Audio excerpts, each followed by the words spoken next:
जय माता दी। मैं विनय मेहरा आप सभी का अपने इस चैनल में स्वागत करता हूं। आज मैं एक बहुत ही महत्वपूर्ण टॉपिक आयु निर्धारण के बारे में बताने जा रहा हूं। यह टॉपिक आज के टाइम में बहुत ही इंपॉर्टेंट है और साथ साथ विवादास्पद भी है और कोई भी ज्योतिष इस विषय के बारे में बात नहीं करना चाहता है। दोस्तों, एक्चुअली में हमारे शास्त्रों में अलग अलग महर्षियों ने अलग अलग तरीकों से इस टॉपिक को लिया है और उनसे जो रिजल्ट्स निकलकर सामने आते हैं वो भी अलग अलग आ जाते हैं और किसी सही निर्णय पर पहुंच पाना एक तरह से मुश्किल हो जाता है। आजकल कोई भी ज्योतिष इस विषय में बात नहीं करना चाहता क्योंकि ये टॉपिक विवादास्पद तो है ही, फिर इसमें गलती होने के चांसेस बहुत होते हैं और अलग अलग विधि से निकालने पर अलग अलग रिजल्ट्स आ जाते हैं। यहां हम एक बहुत ही सटीक सिद्धांत जो कि महर्षि जैमिनी द्वारा दिया गया है उसके बारे में बात करेंगे। सबसे पहले इस सिद्धांत को जानने के लिए कुंडली के कुछ बेसिक्स आपको बताएंगे ताकि आप स्वयं अपनी कुंडली खोलकर अपनी आयु के बारे में जान सकेंगे। यह बहुत ही सिंपल है और बहुत सिंपल तरीके से हम यहां बताने जा रहे हैं और इन सब बेसिक को बताने के बाद हम कुछ उदाहरण के लिए कुंडली भी लगाएंगे जिसमें हम आपको बताएंगे कि आपको आयु जानने के लिए किस किस चीज को कुंडली में देखना है। उदाहरण में हम अल्प आयु और दीर्घायु वाली कुंडली भी लेंगे जिससे कि आप आसानी से आयु निर्धारण के सिद्धांतों को समझकर अपनी आयु के बारे में भी स्वयं जान सकें। तो आइए शुरू करते हैं। जैसा कि आप सभी जानते हैं कि कुंडली में 12 भाव होते हैं, 1, 2, 3, 4, 5, 6 और इस प्रकार ये कुंडली में 12 भाव होते हैं और इन 12 भावों में 12 राशियां, अलग अलग राशियां होती हैं। ये भाव जो हैं 1, 4, 7 और 10 ये कुंडली में केंद्र भाव कहलाते हैं।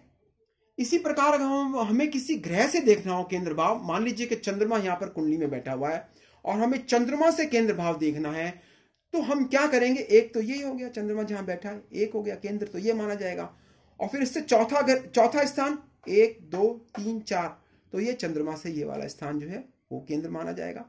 इसी प्रकार यहां से 7वां स्थान 5, 6, 7 तो ये भी चंद्रमा से केंद्र में माना जाएगा। फिर 10वां स्थान केंद्र होता है तो 8, 9 और 10। इस प्रकार हम किसी पर्टिकुलर ग्रह से भी हम ये देख सकते हैं कि कौन सा ग्रह उनके केंद्र में आ रहा है। इसी प्रकार 2, 5, 8 और 11 ये भाव केंद्र से अगला भाव होता है। जैसे 1 नंबर केंद्र है उससे अगला भाव 2, 4 नंबर केंद्र है उससे अगला भाव 5, 7 नंबर केंद्र है तो 8 और 10 है तो 11। इस तरह से 2, 5, 8 और 11 ये जो 4 भाव हैं ये पन्फर भाव कहलाएंगे। उसके बाद हम देखेंगे कि केंद्रों से एक भाव पीछे, जैसे कि ये केंद्र है इससे एक भाव पीछे ये हो गया। इसी प्रकार जो ये केंद्र है इससे एक भाव पीछे ये हो गया। इसी प्रकार ये केंद्र है तो इससे एक भाव पीछे ये हो गया और ये केंद्र है तो इससे एक भाव पीछे ये हो गया। तो केंद्रों से एक भाव पीछे जैसे कि 3, 6, 9 और 12 तो ये जो है इन भावों को जो है हम अपोक्लियम कहलाएंगे। 3, 6, 9 और 12 ये स्थान जो है वो अपोक्लियम कहलाएंगे। मान लीजिए कि कोई ग्रह लगन से 9वें भाव में, ये लगन है और यहां पे वो 9वें भाव में है तो वो अपोक्लियम में कहलाएगा, या 12वें भाव में लगन से तो वो भी वो अपोक्लियम ही कहलाएगा। इसी प्रकार ज्योतिष, जैमिनी ज्योतिष में ग्रहों को उनकी डिग्री के आधार पर बांटा गया है। जो ग्रह सबसे ज्यादा डिग्री का है उससे आत्मकारक ग्रह, फिर उससे कम वाला जो है उसको अमात्र कारक ग्रह, फिर उससे कम वाले को पिता कारक, फिर पुत्र कारक, फिर जाति कारक, फिर धरा कारक। इस प्रकार जो है ग्रहों को उनकी डिग्री के आधार पर बांटा गया है। लेकिन आयु निर्धारण के लिए जो ग्रह आप जिसकी आपको सबसे ज्यादा जरूरत पड़ेगी, वो सबसे ज्यादा डिग्री वाला ग्रह आत्मकारक ग्रह है, उसी को हम विशेष रूप से देखेंगे। अगर राहु केतु आत्मकारक है तो उनकी डिग्री जो है वो उल्टी होती है, क्योंकि ये उल्टा घूमते हैं। अब मान लीजिए कि राहु की डिग्री जो है वो 60 डिग्री है, तो उसको हम कैसे गिनेंगे? उसको 30 में से घटाएंगे, यानी कि उसकी डिग्री 23 डिग्री आ जाएगी, उसको हम 23 डिग्री मानेंगे। बाकी ग्रहों की डिग्री उतनी ही रहेगी, सिर्फ राहु और केतु की जो डिग्री है वो हमें 30 से घटाने के बाद प्राप्त होगी, और फिर हम कंपेयर करेंगे कि सबसे ज्यादा डिग्री वाला ग्रह जो है वो कुंडली में कौन सा है। तो इस प्रकार हमने देखा 1 से 12 ये भाव होते हैं, जिनमें 1 से लेकर 12 तक की राशियां होती हैं। 1, 4, 7 और 10 ये केंद्र भाव। 2, 5, 8 और 11 ये पनफर कहलाएंगे। 3, 6, 9 और 12 अपोकिलम। और सबसे ज्यादा डिग्री वाला ग्रह जो है वो, ये सबसे ज्यादा डिग्री वाला जो है वो आत्मकारक ग्रह कहलाएगा। इसके बाद हम जानेंगे चर, अचर और स्थिर राशियों के बारे में। 1, 4, 7 और 10 ये चर राशियां कहलाती हैं, यानी कि मेष, कर्क, तुला और मकर ये चर राशियां हैं। उसके बाद 2, 5, 8 और 11 ये स्थिर राशियां कहलाती हैं, यानी कि रुकी हुई राशियां कहलाती हैं, यानी कि वृषभ, सिंह, वृश्चिक और कुंभ राशि। तो ये राशियां स्थिर राशियां कहलाती हैं। उसके बाद एक और प्रकार की राशियां होती हैं जिनको हम द्विसंभाव कहते हैं। द्विसंभाव जो है वो कौन कौन सी हैं? 3, 6, 9 और 12। तो ये मिक्स होती हैं। 3 मतलब मिथुन राशि, कन्या राशि, धनु राशि और मीन राशि। चर का मतलब है चलने वाली, जो कि मूव करती हैं। चर का मतलब है मूव करती हैं, जीवन देती हैं, वो दीर्घायु को दर्शाती हैं। और स्थिर का माने है जो रुक गया, स्टॉप हो गया। तो जो स्थिर राशियां हैं वो मृत्यु यानी कि अल्पायु को बताने वाली होती हैं। इसी प्रकार जो द्विसंभाव राशियां हैं, जो मिक्स राशियां हैं, जिनको ड्यूअल भी कहते हैं, वो जीवन और मृत्यु, चर और स्थिर दोनों का मिक्सचर है। तो वो फिर मध्य आयु दिखाती हैं। और जो द्विसंभाव राशियां हैं वो फिर यानी कि चर भी हैं और स्थिर भी हैं, तो इनका संभाव हो गया ड्यूअल संभाव हो गया, और ये मध्य आयु को दिखा रही हैं।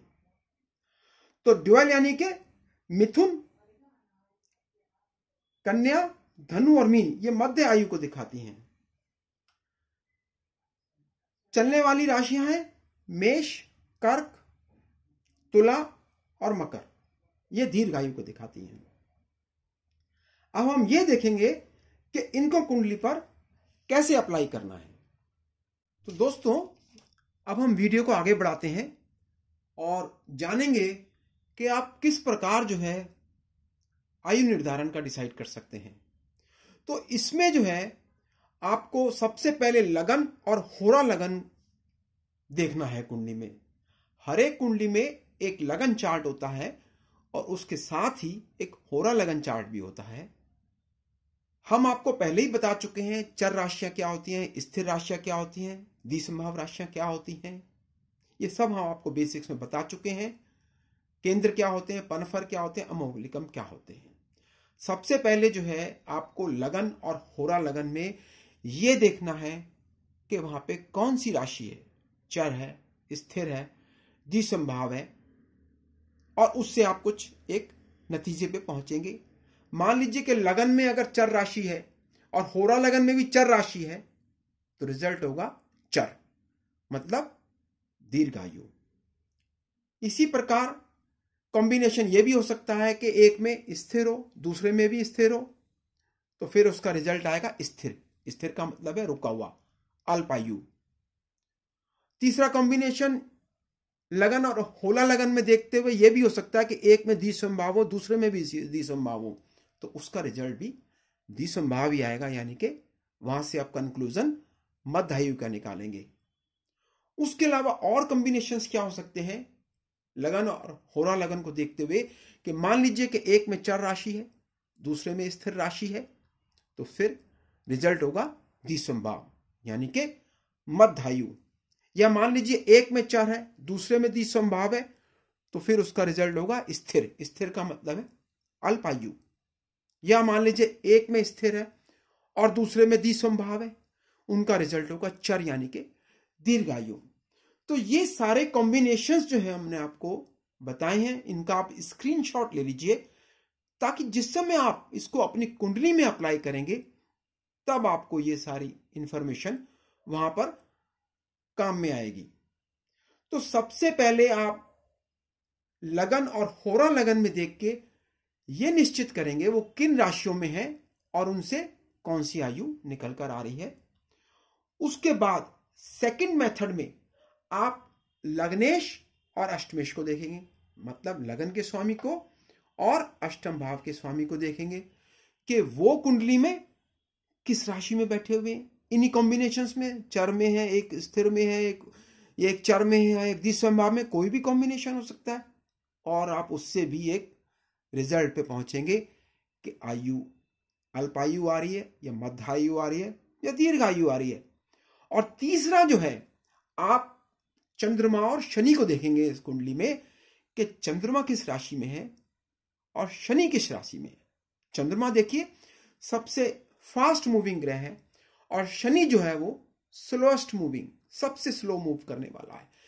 ये हम देखेंगे चंद्रमा और शनि ये कौन सी राशि में है, चर में है, स्थिर में है, द्विसंभाव में, और उनका क्या कॉम्बिनेशन बन रहा है और उन कॉम्बिनेशन से क्या आयु निकल रही है। तो आपने इन तीनों जगह, तीनों तरीकों से, लगन और होरा लगन, लग्नेश और अष्टमेश और चंद्रमा और शनि, इनको तीनों तरीके से आप एक इनकी आयु के कंक्लूजन पे आप पहुंचेंगे। उसके बाद देखिए आपको क्या करना है। तो दोस्तों, तो आपको ये तीनों मेथड्स निकाल के जो है आपको आयु को निकालना है। अब इन तीनों तरीकों से निकालेंगे तो फिर ये तीन केस भी हो सकते हैं। मान लीजिए कि पहला मेथड जो है लगन और होरा लगन में, उसमें दीर्घायु आ रही है, और जो आप लग्नेश और अष्टमेश से निकाल रहे हैं उसमें मध्य आयु आ रही है, और जो आप चंद्रमा और शनि से निकाल रहे हैं उसमें मान लीजिए अल्पायु आ रही है। मान लीजिए कि एक केस ऐसा है कि जिसमें तीनों मेथड्स लगाने पर इन तीनों मेथड से अलग अलग आयु आ रही है। तो ये तीनों रिजल्ट्स ही अलग अलग आ जाते हैं, तो ऐसे में होरा लगन के रिजल्ट को ही मानेंगे। होरा लगन का रिजल्ट यहां पे क्या शो कर रहा है, दीर्घायु, तो हम रिजल्ट में दीर्घायु लेंगे। लेकिन अगर मान लीजिए कि रिजल्ट्स अलग अलग आ रहे हैं और चंद्रमा जो है वो सप्तम भाव में है, तो उस केस में जो है हम चंद्र और शनि वाला रिजल्ट ही लेंगे। मान लीजिए ये केस है जिसमें तीनों रिजल्ट्स अलग आ रहे हैं, और अगर कुंडली में चंद्रमा जो है सप्तम हाउस में भी बैठा हुआ है, उस केस में फिर हम चंद्र और शनि का जो रिजल्ट आया है यानी कि अल्पायु को ही लेंगे। तो इस प्रकार जो है आप देखेंगे कि आप जो है जान सकते हैं और व्यक्ति की आयु को आप निर्धारित कर सकते हैं। ये सभी जेमिनी सूत्र हैं जो सटीक रिजल्ट्स देते हैं। आप इन सभी की टेबल बना सकते हैं, स्क्रीनशॉट्स लेकर रख सकते हैं।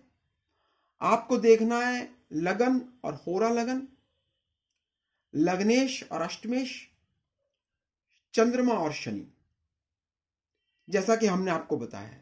फिर कंक्लूजन पर पहुंचना है। तो ध्यान रखना है कि अगर तीनों रिजल्ट्स अलग अलग हैं तो लगन होरा लगन को मानना है।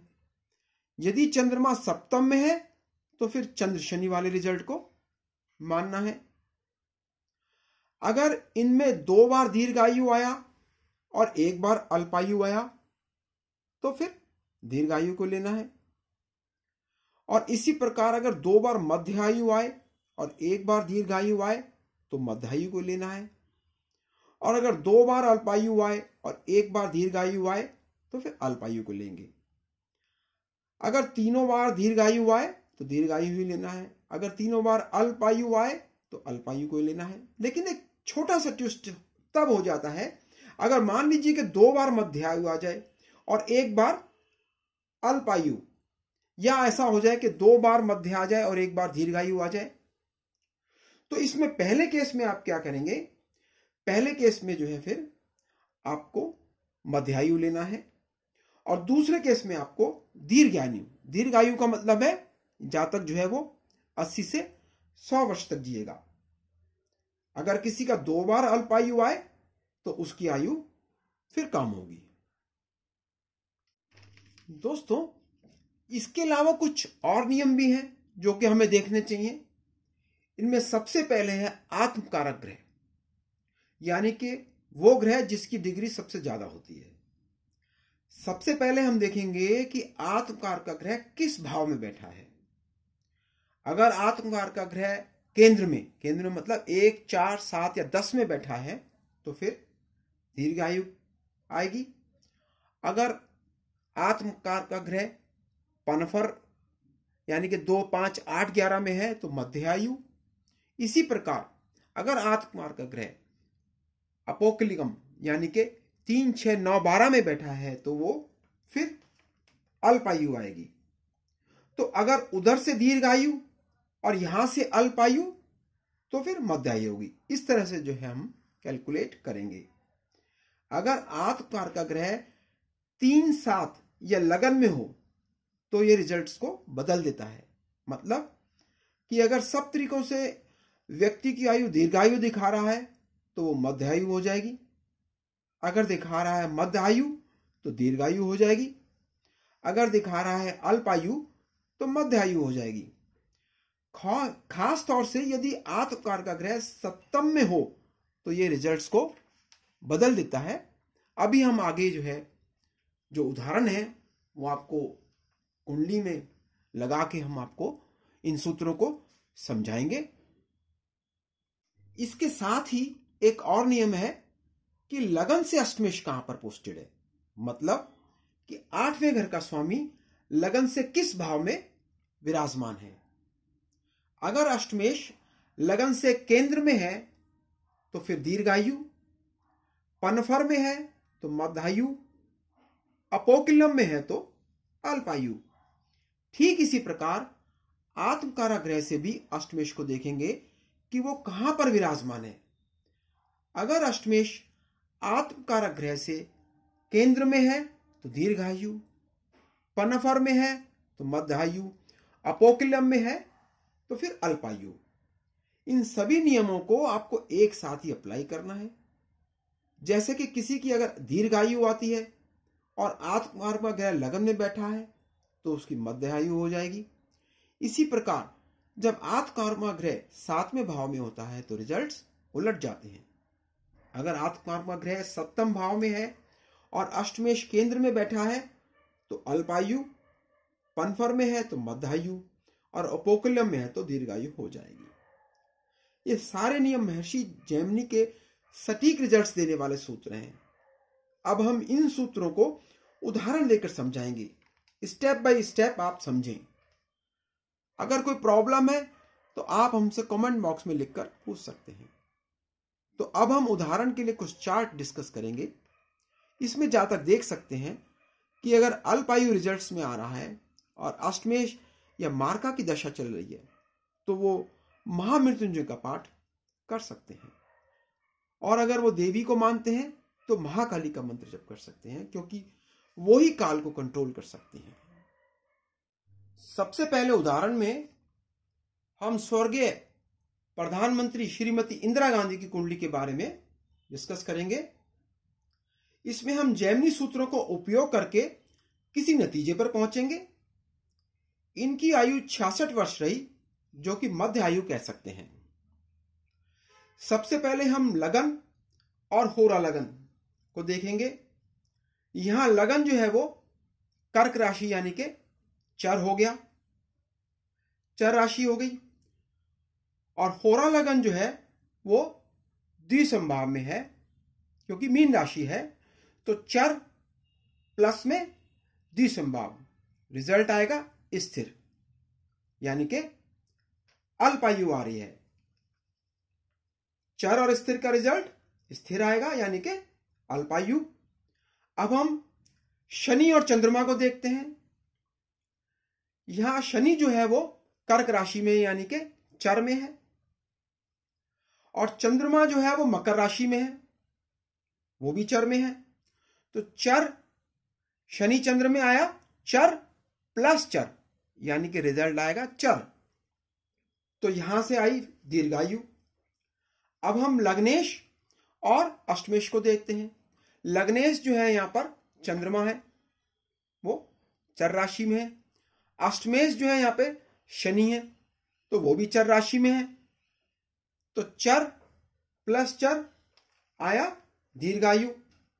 तो यहां पे जो नेट रिजल्ट आ रहा है वो इनका दीर्घायु आया, और दीर्घायु 80 से 100 वर्ष तक ली जा सकती है।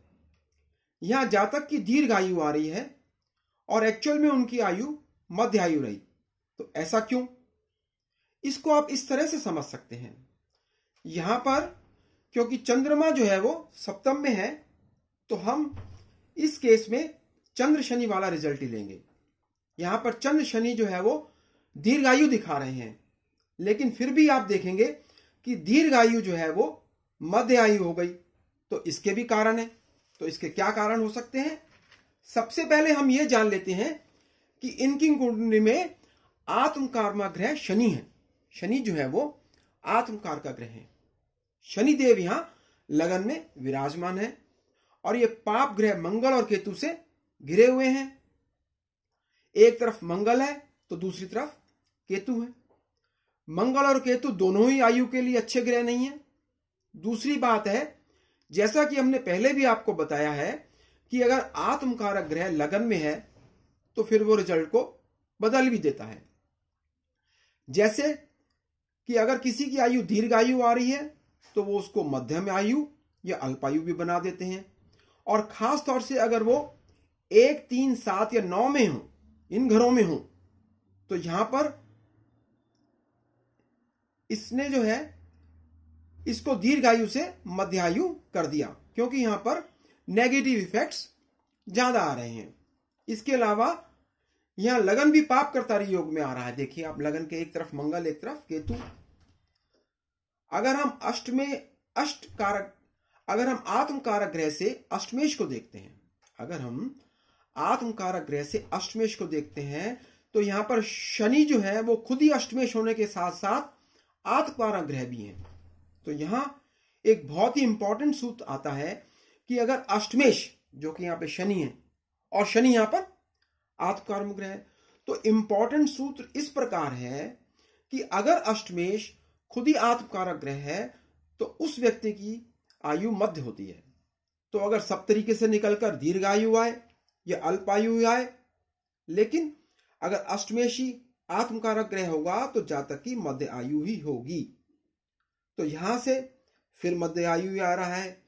यह सबसे ज्यादा इंपॉर्टेंट बात यह है कि अगर अष्टमेश खुद ही आत्मकारक ग्रह है तो फिर उस जातक की मध्य आयु होगी।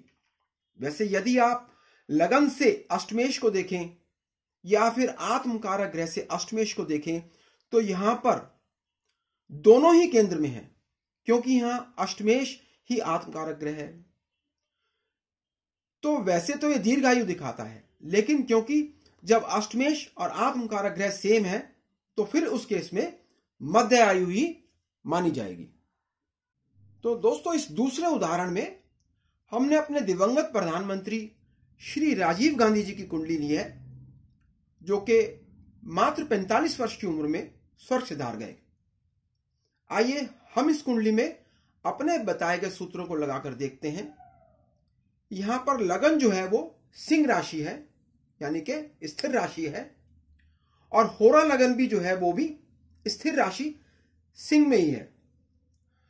तो लगन और होरा लगन से हमने निकाला स्थिर प्लस स्थिर, यानी कि अल्पायु। इसके बाद हम देखेंगे शनि और चंद्रमा को। शनि जो है यहाँ पर द्विसंभाव राशि में है, मिथुन राशि में है, और चंद्रमा जो है यहाँ पर स्थिर राशि में है। तो शनि और चंद्रमा का जब हम देख रहे हैं तो वो कॉम्बिनेशन बन रहा द्विसंभाव प्लस में स्थिर का। तो अगर द्विसंभाव और स्थिर है तो रिजल्ट आएगा चर, यानी कि दीर्घायु। तो पहले वाले में अल्पायु आया और दूसरे वाले में दीर्घायु हुआ। अब हम देखेंगे लग्नेश और अष्टमेश को। यहां लग्नेश कौन है? सूर्य है। और अष्टमेश कौन है? अष्टमेश गुरु है। और दोनों ही एक साथ यहां स्थिर राशि सिंह राशि में विराजमान है। तो लग्नेश और अष्टमेश ये दोनों ही स्थिर राशि में, तो स्थिर प्लस स्थिर, तो रिजल्ट भी आएगा स्थिर, यानी कि अल्पायु। तो यहां आप देखेंगे कि तीनों फॉर्मूले में से वो अल्पायु आ रहे हैं।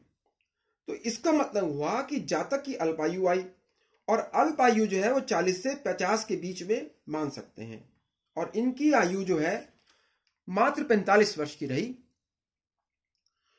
तो इस चार्ट में हमारे बताए गए सूत्रों से अल्पायु आई, जो कि बिल्कुल सही है। इसमें एक खास बात और है कि इस कुंडली में बुध जो है वो आत्मकारमक ग्रह है, और वो केंद्र में है। देखिए बुध जो है वो केंद्र में है। वैसे एक बात हम आपको बता दें कि जिस जातक की कुंडली में भी आत्मकारक ग्रह लगन में होता है वो बहुत ऊंचाइयों तक जाता है, बहुत प्रसिद्धि मिलती है उसको, बहुत फेमस आदमी होता है वो। तो यहां पर जो है जो इनका आत्मकारक ग्रह है वो बुध है, और वो लगन में है। और ये भी हमने बताया है कि अगर आत्मकारक ग्रह केंद्र में हो तो जो निकल कर आता है वो रिजल्ट उल्टा हो जाता है। यहां आत्मकारक ग्रह ने रिजल्ट चेंज करने की काफी कोशिश करी, 40 से 45 साल उम्र कर दी जातक की, लेकिन यहां पर नेगेटिव इफेक्ट्स इतने हैं कि रिजल्ट नहीं चेंज हो पाया। आप देखेंगे कि आत्मकारक ग्रह के दोनों तरफ पाप ग्रह हैं, एक तरफ मंगलदेव और दूसरी तरफ राहु। तो ये पाप करतारी में घिर गए। आत्मकारक ग्रह जो है बुध जो है वो पाप करतारी में घिरे हुए हैं। इसके अलावा अष्टमेश जो गुरु हैं उनके भी दोनों तरफ मंगल और राहु हैं। सिर्फ एक चंद्र और शनि को छोड़कर सारे ही पॉइंट्स नेगेटिव आ रहे हैं, इसलिए यहां जातक की आयु काफी कम रही। इसमें एक बात और देखने की है कि जातक की मृत्यु राहु महादशा और केतु की अंतर्दशा में हुई, और यहां राहु जो है वो द्वादश भाव में है, और द्वादश अष्टमेश और द्वितीयेश ये तीनों के तीनों एक साथ लगन में विराजमान है। द्वादश कौन हुआ? चंद्रमा। द्वितीयेश कौन हुआ? बुध। और ये अष्टमेश ये तीनों के तीनों लगन में एक साथ विराजमान है। और जैसा कि आप जानते हैं राहु केतु और मंगल कभी कभी तो शनि भी सब कुछ अकस्मात करवा देते हैं, इसलिए इनकी मृत्यु भी अकस्मात हुई। तो दोस्तों इस तीसरे उदाहरण में जो है हमने सद्दाम हुसैन की कुंडली ली है। आइए देखते हैं कि महर्षि जैमिनी के सूत्र लगाकर हम इस कुंडली में किस रिजल्ट पर पहुंचते हैं। सबसे पहले हम लगन और होरा लगन को देखेंगे। यह लगन जो है वो द्विसंभाव मीन राशि में है, और होरा लगन जो है वो भी द्विसंभाव राशि ही है, मीन है। तो यहां लगन और होरा लगन दोनों ही द्विसंभाव राशि में है। तो द्विसंभाव और द्विसंभाव मिलकर बन गए द्विसंभाव, यानी कि मध्य आयु। मध्य आयु मतलब कि 70 के आसपास, और इनकी आयु 69 साल रहे। दूसरा हम चंद्रमा और शनि को देखते हैं। तो शनि जो है यहां पर द्विसंभाव राशि में है, और चंद्रमा जो है यहां पर स्थिर राशि में है। तो द्विसंभाव राशि और स्थिर राशि रिजल्ट आएगा चर राशि, यानी कि दीर्घायु। इसका मतलब है चंद्रमा और शनि से दीर्घायु आई। अब हम लग्नेश और अष्टमेश को देखेंगे। यहां लग्नेश जो है वो गुरु हैं और वो चर राशि मकर में बैठे हुए हैं, और अष्टमेश जो है वो शुक्र है और वो है द्विसंभाव राशि मीन में। तो द्विसंभाव राशि और चर राशि, इन दोनों से जो रिजल्ट आएगा वो आएगा स्थिर राशि यानी कि अल्पायु। तो यहां हमारे पास तीनों रिजल्ट्स हैं, पहला मध्यायु, दूसरा दीर्घायु और तीसरा अल्पायु। तो जेमिनी सूत्रों के अनुसार यदि अलग अलग रिजल्ट्स आए तो हमें लगन और होरा लगन से रिजल्ट को सही मानना चाहिए। तो यहां पर जो है हम इनकी मध्य आयु को ही लेंगे। इसके बाद हम आत्मकारक ग्रह जो कि बहुत ही इंपॉर्टेंट है उसको देखेंगे। यहां आत्मकारक ग्रह जो है वो शुक्र है। ये शुक्र जो है वो आत्मकारक ग्रह है और वो लगन में ही बैठा है। यहां पर एक बात और जरूरी देखने की है, वो ये कि यहां आत्मकारक ग्रह शुक्र जो है वो अष्टमेश भी है और ये रिट्रोग्रेड भी होकर लगन में बैठा है। ये कॉम्बिनेशन ये बता रहा है कि जातक की मृत्यु कार्मिक होगी और फेम भी दिलाएगी, क्योंकि यहां पर आत्मकारक ग्रह अष्टमेशी है। इसलिए जातक की आयु मध्य आयु ही मानी जाएगी, जो कि सच भी है। तो दोस्तों, इस प्रकार हमने इन उदाहरणों में जेमिनी सूत्रों को लगाकर देखा जो बिल्कुल सही पाए गए। उम्मीद है कि आपको यह वीडियो पसंद आई होगी। अगर आपकी भी कोई प्रॉब्लम है या कोई चीज आपको इस वीडियो में ना समझ आई हो तो हमें कमेंट बॉक्स में जरूर लिखें। उम्मीद है कि अब आप अपनी कुंडली में भी ये सूत्र लगाकर देख सकेंगे। तो आप इस वीडियो को प्लीज लाइक करें, शेयर करें ताकि और लोग भी अपनी कुंडली में देख सकें। और हां, मेरे चैनल को सब्सक्राइब करें और बेल आइकन को भी दबाएं। जय माता दी।